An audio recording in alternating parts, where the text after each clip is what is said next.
let's learn how to enable sensitive content on Twitter or X.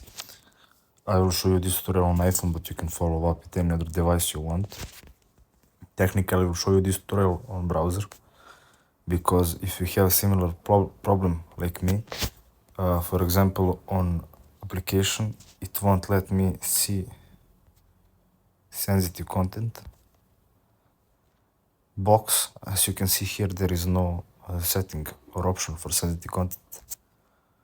To fix this, you will just have to log into Twitter on your browser, for example, Safari. So once you're here, you'll have to go to your profile. So tap in left top corner.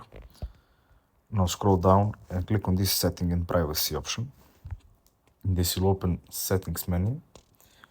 From here, you'll have to go to privacy and safety option. And now this will load you a new page. You will have to click on this content you see option. And as you can see on the top, it will say display media that may contain sensitive content. If you want to have this on, just click on the box and it will appear blue check mark. So that's it.